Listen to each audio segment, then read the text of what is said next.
Morning student. आज का जो हमारा टॉपिक है वो है BSc second year and BSc BEd third year bio के लिए।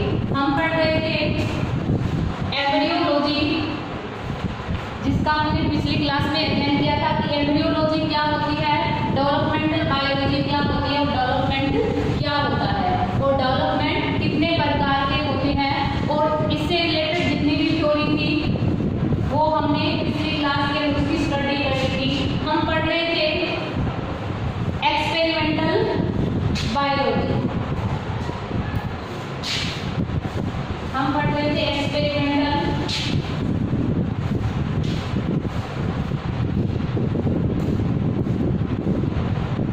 एम्ब्रियोलॉजी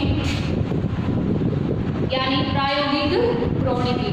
उसकी अगर दो थ्योरी हमने पढ़ी थी, एक थी रेगुलेटरी थ्योरी और सेकंड थी ग्रेडिएंट थ्योरी। अब हम पढ़ेंगे थर्ड थ्योरी ऑर्गेनाइजर थ्योरी यानी संगठन सिद्धांत।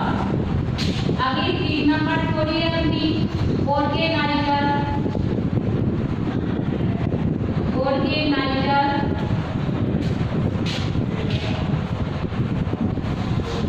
थ्योरी यानी संगठन सिद्धांत। ऑर्गेनाइजर थ्योरी यानी संगठन सिद्धांत। अब देखिए ऑर्गेनाइजर थ्योरी की जिसने की स्पेमेन नामक वैज्ञानिक था, जिसने सन 1901 से 1912 तक इस थ्योरी का क्या किया था, प्रतिपादन किया था यानी इस थ्योरी को दिया था। अब देखिए ऑर्गेनाइजर थ्योरी होती क्या है। पहले तो ये दी किसने की, स्पेमेन नामक वैज्ञानिक। स्पेमेन नामक वैज्ञानिक ने 1901 से लेकर 1912। अब उन्होंने क्या किया कि उन्होंने जो प्रोब था यानी जो मैटर था उसके एज पर क्या किए, एक्सपेरिमेंट किए यानी प्रयोग किए। तो उन्होंने क्या देखा कि जो प्राथमिक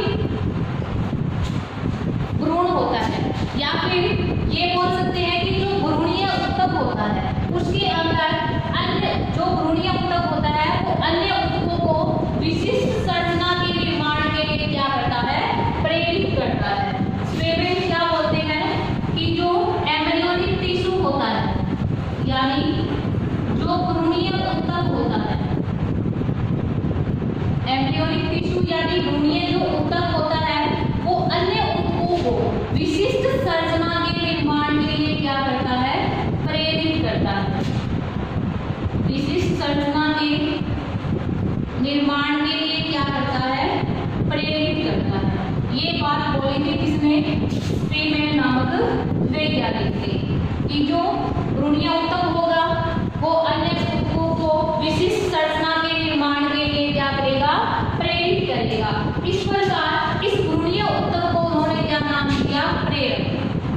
क्या नाम दिया, प्रेरक यानी इंड्यूसर। प्रेरक नाम दिया यानी ऐसा ऊतक जो कि अन्य ऊतकों को विशिष्ट संरचना के निर्माण के लिए क्या करता है, प्रेरित करता है। क्या कहलाता है, प्रेरक कहलाता है। जबकि जिस ऊतक पर ये प्रभाव डालता है यानी कहने का मतलब ये है कि जिस ऊतक पर प्रभाव पड़ता है उसको क्या बोलते हैं, रिस्पॉन्सिव टिश्यू यानी प्रभावी ऊतक कहा जाता है। उसको क्या बोलते हैं, प्रभावी ऊतक कहा जाता है। इस प्रकार स्पेमेन ने क्या बोला कि प्रेरक तथा रिस्पॉन्सिव टिश्यू जो है उस क्रिया को कंप्लीटली उन्होंने एम्ब्रियोनिक इंडक्शन बोला था। ठीक है, जो प्रेरक और रिस्पॉन्सिव टिश्यू है उसकी संपूर्ण क्रिया को या इस क्रिया को उन्होंने क्या नाम दिया था, एम्ब्रियोनिक इंडक्शन नाम दिया था। इसने स्पेमेन नामक वैज्ञानिक ने। अब स्पेमेन आगे क्या बोलते हैं कि प्रेरक या प्रेरक प्लस एम्ब्रियोनिक डेवलपमेंट क्या एक मौलिक क्रिया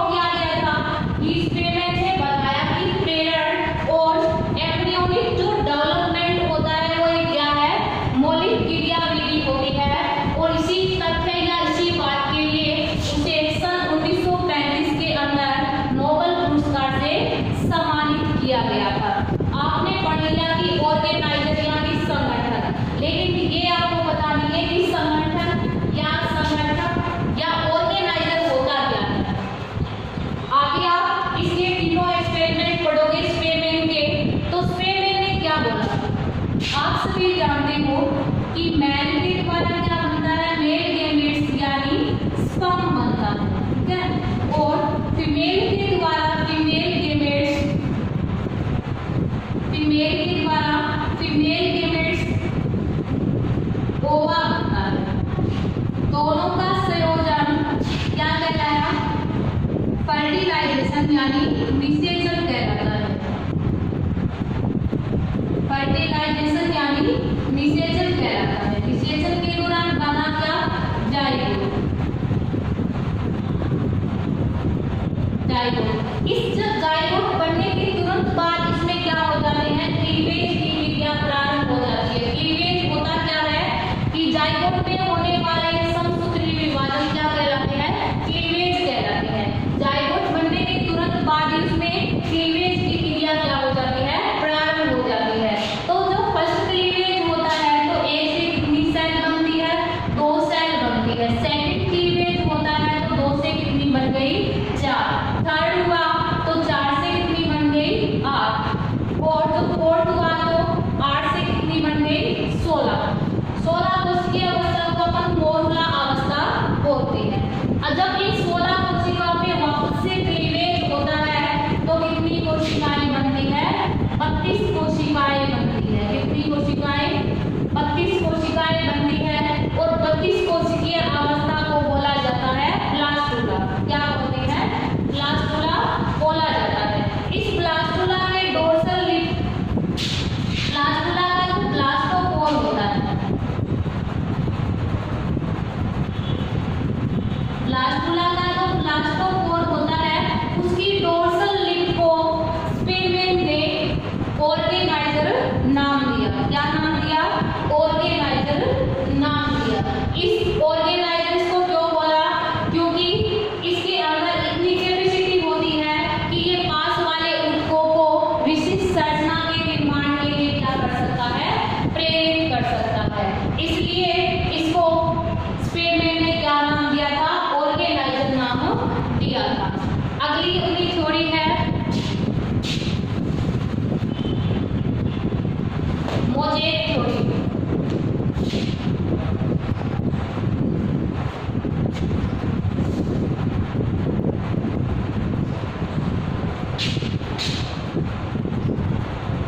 फोर्थ थ्योरी अपनी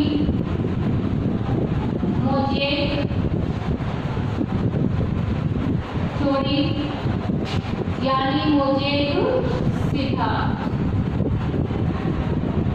मोज़ेक सिद्धांत आप सभी जानते हो कि जो रॉक्स है, नहीं जानते हो तो जान लीजिए, जो रॉक्स है वो क्या थे? टिकल के क्या थे? टिकल के विद्यार्थी थे। रॉक्स नामक एक वैज्ञानिक था। रॉक्स नामक एक वैज्ञानिक था जो किसका सदस्य था? टिकल का सदस्य था। रॉक्स नामक वैज्ञानिक किसका सदस्य था? सॉरी, किसका विद्यार्थी था? टिकल का विद्यार्थी था। अब देखिए रॉक्स ने क्या किया कि इन्होंने जो फ्रॉग है उसके एग पर चीर सम्मत प्रयोग किया। क्या किया? चीर सम्मत प्रयोग किया। चीर सम्मत प्रयोग के दौरान क्या किया वो देखिए कि जो फ्रॉग का एग होता है यानी जो अंडा होता है उसमें प्रथम जब क्लीवेज होता है यानी इसके अंदर क्या हुआ? प्रथम क्लीवेज हुआ। तो प्रथम क्लीवेज के दौरान 2 कोरकखंड बनते हैं यानी 2 कोशिकाएं बनती है। इन दोनों कोशिकाओं को उन्होंने प्रथम क्लीवेज के बाद क्या किया? एक दूसरे से अलग कर दिया। क्या कर दिया? अलग कर दिया। ठीक है। अलग करने के बाद या फिर ये बोल सकते हो कि रॉक्स नामक वैज्ञानिक ने फ्रॉग के एग में प्रथम क्लीवेज होने के बाद क्या बनी? 2 कोशिकाएं या 2 कोरकखंड बने, जिनमें से एक कोरकखंड को उन्होंने गर्म सुई के द्वारा क्या कर दिया? डैमेज कर दिया या फिर बोल सकते हो क्या कर दिया? उसको नष्ट कर दिया। तो उन्होंने क्या देखा कि इस कोरकखंड को मान लो उसने सुई के द्वारा यानी गर्म नीडल के द्वारा इसको डैमेज कर दिया उसने। तो उन्होंने क्या देखा कि जो बचा हुआ एक कोरकखंड है उसके द्वारा आधा ब्लास्टुला आधा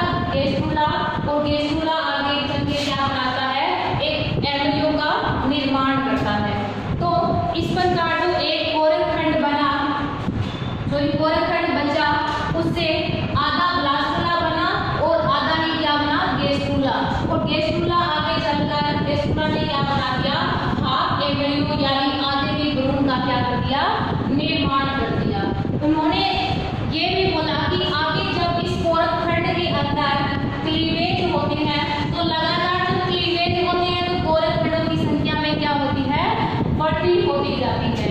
तो कोरक खंडों की संख्या में बढ़ती तो होती है, बट इसके अंदर जो कोरक खंड है वो छोटे आकार के होते जाते हैं। क्या होते जाते हैं, इसमें कोरक खंड छोटे आकार के होते जाते हैं। ये बात बोली थी किसने, रोक्स नामक वैज्ञानिक ने। कहने का मतलब ये है, इसमें जो ब्लास्टुला था वो एक ठोस के समान संरचना में परिवर्तित हो जाता है, यानी जो इसका जो ब्लास्टुला था वो मोज़ेक के समान हो जाता है। मोज़ेक यानी ठोस के समान संरचना में क्या हो जाता है, रूपांतरित हो जाता है। तो इसी आधार पे इन्होंने इस थ्योरी को क्या नाम दिया, मोज़ेक थ्योरी यानी मोज़ेक सिद्धांत नाम दिया। इस प्रकार एक्सपेरिमेंटल एम्ब्रियोलॉजी के चारों सिद्धांत यानी जो चारों थ्योरी है, चारों की चारों कंप्लीट होती है।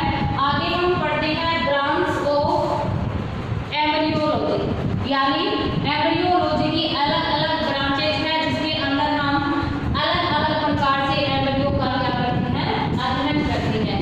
इसी में एक एम्ब्रियो की दूसरे एम्ब्रियो से जो भिन्नता है एक एम्ब्रियो की दो दूसरे एम्ब्रियो से भिन्नता उसका अध्ययन करते हैं। उस ब्रांचेस के अंदर हम दो एम्ब्रियो का क्या करते हैं, तुलनात्मक अध्ययन करते हैं। तो आगे हम पढ़ेंगे ब्रांच ऑफ एम्ब्रियोलॉजी।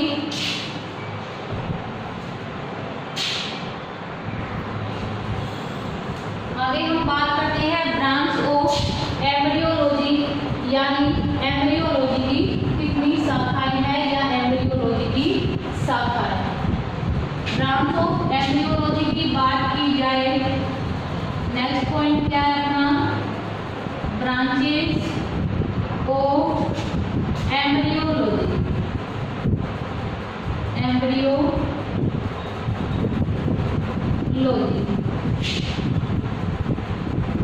भ्रूणिकी की शाखाएं, भ्रूणिकी की क्या शाखाएं। ब्रांचेज ऑफ एम्ब्रियोलॉजी की अपन बात करें तो इसकी निम्न ब्रांचेज होती है। सबसे पहली है वर्णनात्मक भ्रूणिकी, जिसको डिस्क्रिप्टिव एम्ब्रियोलॉजी बोला जाता है।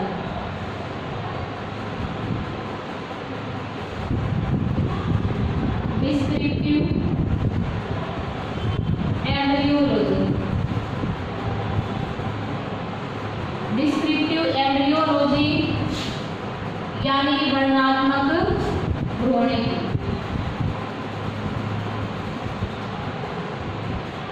वर्णनात्मक भ्रूणिकी इसको बोला जाता है।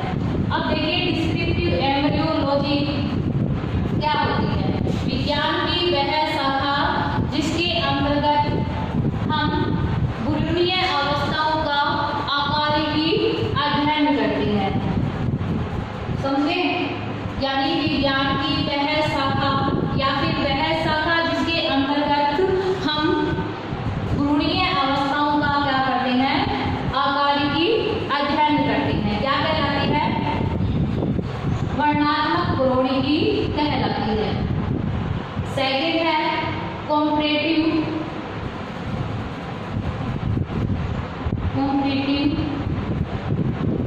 एम्ब्रियोलॉजी।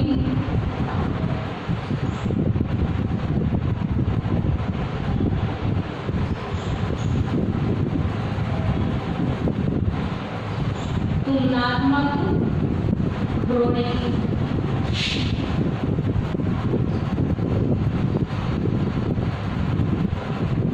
तुलनात्मक भ्रूणिकी के अंदर यानी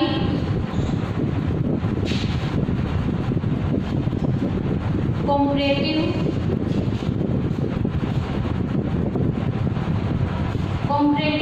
एम्ब्रियोलॉजी के अंदर इसका अध्ययन करते हैं।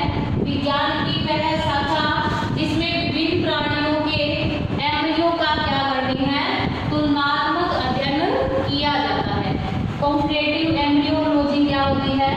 विज्ञान की वह शाखा जिसके अंतर्गत विभिन्न प्राणियों के एम्ब्रियो का क्या करते हैं अपन तुलनात्मक अध्ययन करते हैं, क्या कहलाती है तुलनात्मक भ्रूणिकी यानी कंपैरेटिव एम्ब्रियोलॉजी कहलाती है। अगली है अपनी एक्सपेरिमेंटल एम्ब्रियोलॉजी। अगली ब्रांच है एक्सपेरिमेंटल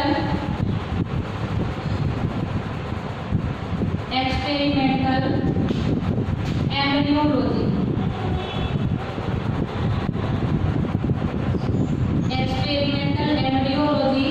एक्सपेरिमेंटल एम्ब्रियोलॉजी के अंदर क्या करते हैं कि भ्रूणीय परिवर्तन के दौरान होने वाली मौलिक क्रियाओं का क्या किया जाता है अध्ययन किया जाता है। यानी विज्ञान की वह शाखा जिसमें भ्रूणीय परिवर्तन के दौरान होने वाली मौलिक क्रियाओं का अपन क्या करते हैं अध्ययन करते हैं, क्या कहलाती है एक्सपेरिमेंटल एम्ब्रियोलॉजी कहलाती है। अगली ब्रांच है अपनी टेरेटोलॉजी।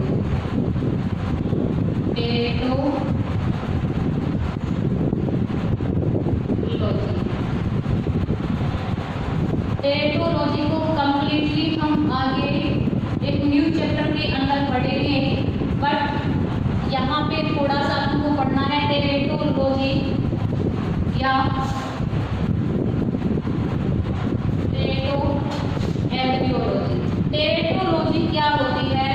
विज्ञान की वह शाखा जिसके अंतर्गत हम जन्म दोषों का क्या करते हैं अध्ययन करते हैं। विज्ञान की वह शाखा जिसके अंतर्गत हम क्या करते हैं जन्म दोषों का क्या करते हैं अध्ययन करते हैं, क्या कहलाती है टेरेटोलॉजी कहलाती है। अब देखिए वे पदार्थ जो कि जन्म दोष उत्पन्न करते हैं, क्या करते हैं जन्म दोष उत्पन्न करते हैं, उसको क्या बोलते हैं टेरेटोजेंस कहा जाता है। या फिर वे कारक जो कि जन्म दोष उत्पन्न करने का क्या करते हैं कार्य करते हैं, उसको टेरेटोजेंस कहा जाता है।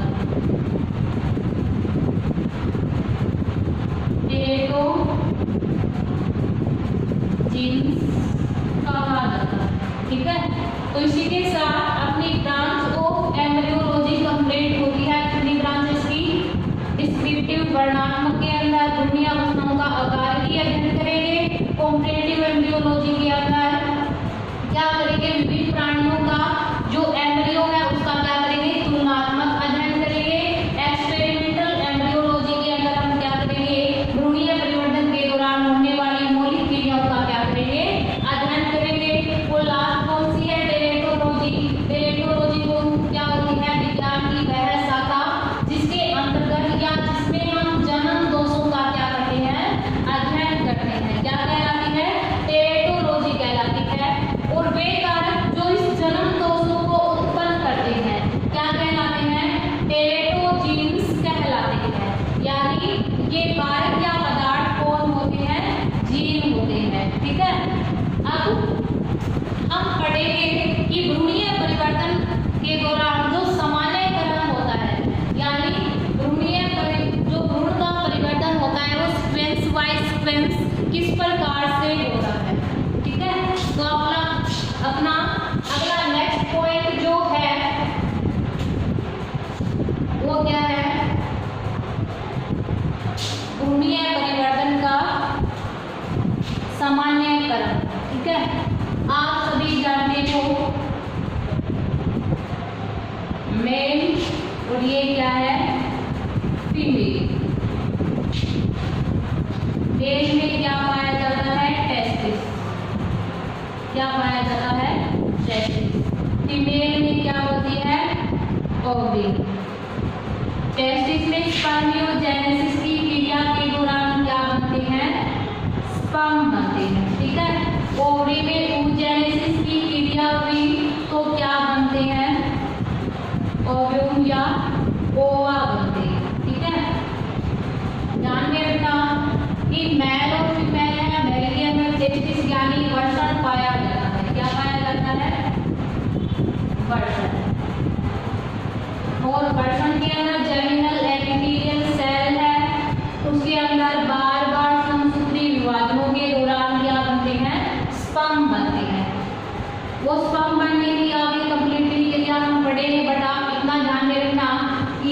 टेस्टिस के अंदर जो जर्मिनल एपिथेलियल सेल है उसके द्वारा आगे चल के वो क्या बनाएगी, यानी कहने का मीन ये है इसमें स्पर्मियोजेनेसिस की क्रिया के द्वारा क्या बनेंगे, स्पर्म बनेंगे। ओवरी के अंदर oogenesis की क्रिया होगी तो क्या बनेंगे, ओव्यूम या ओवा बनते हैं। अब देखिए स्पर्म और ओवा का संयोजन, यानी स्पर्म और ओवा के केंद्रकों का आपस में संलयन हुआ तो क्या बना, जाइगोट। जाइगोट क्या है, एक द्विगुणित संरचना, ठीक है, जाइगोट क्या है, एक द्विगुणित संरचना है। इस प्रकार स्पर्म और ओवा का आपस में संयोजन क्या कहलाता है, फर्टिलाइजेशन कहलाता है। क्या कहलाता है, फर्टिलाइजेशन कहलाता है। स्पर्म और ओवा का संयोजन क्या कहलाता है, फर्टिलाइजेशन यानी निषेचन कहलाता है। निषेचन के दौरान क्या बनता है, जाइगोट बनता है। जाइगोट क्या है, द्विगुणित संरचना। जाइगोट बनते ही तुरंत बाद इसके अंदर विदलन की क्रिया यानी क्लीवेज क्या हो जाती है, प्रारंभ हो जाती है। विदलन यानी क्लीवेज क्या हो जाती है, इसके अंदर प्रारंभ हो जाती है।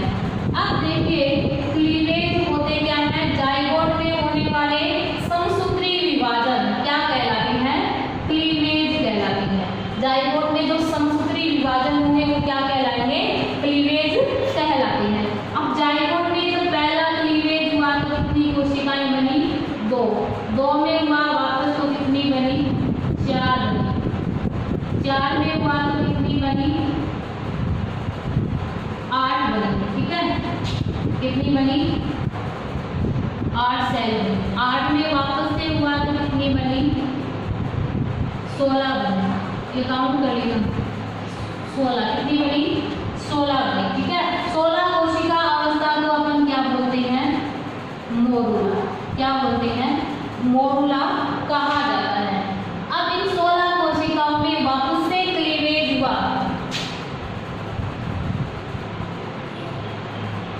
इन 16 कोशिकाओं में वापस से क्लीवेज हुआ तो कितनी बनी, 32 सेल बनी। कितनी सेल बनी, 32।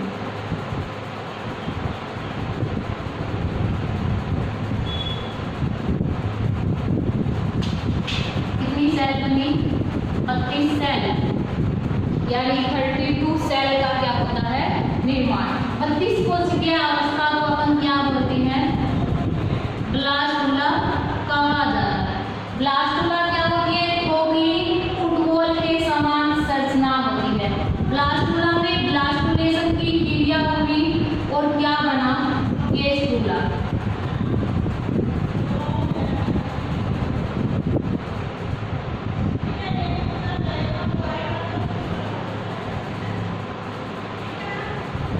क्या बना,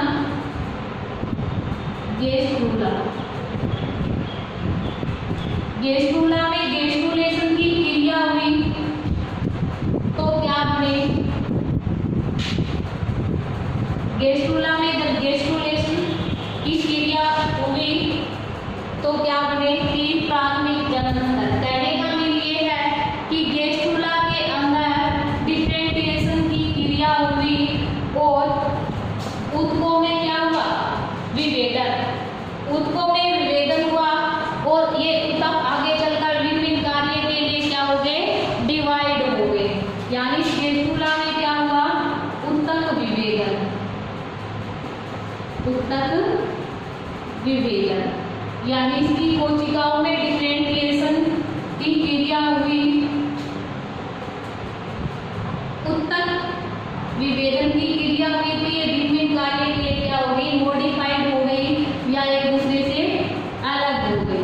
अब देखिए ऊतक विभेदन के बाद इनसे इसका निर्माण होता है अंग विकास या अंगों का विकास, ठीक है। ऑर्गेनोजेनेसिस यानी उन अंगों का क्या, विकास। अंग विकास, अंगों का विकास होगा यानी अंग मिलके क्या बनाते हैं, अंग तंत्र। अंग तंत्र अब कंप्लीट क्या बन गया, एक प्राणी बन गया। तंत्रों में क्या हुई, वृद्धि और क्या बन गया, एक कंप्लीट प्राणी। तो इस प्रकार मेल और फीमेल गेमेट्स के संयोजन से जो जाइगोट बना, उस जाइगोट के द्वारा आगे चलकर एक कंप्लीट प्राणी का क्या होता है, निर्माण होता है। इसी के साथ हमारी जो एम्ब्रियोलॉजी के कुछ पॉइंट है वो कंप्लीट होते हैं। आगे हम पढ़ेंगे नेक्स्ट क्लास के अंदर मेल रिप्रोडक्टिव सिस्टम यानी नर